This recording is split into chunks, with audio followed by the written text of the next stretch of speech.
Hello guys, in this video I'm going to show you how to enable the show wind directions and strength on the NavShip application.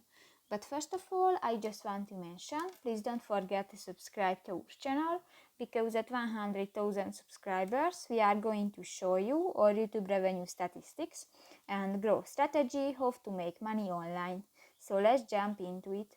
First of all, open the application on your device.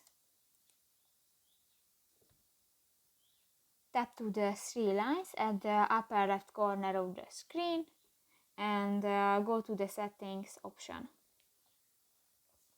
Scroll down and in the layers section you can find the wind beta, show wind directions and strengths on web option.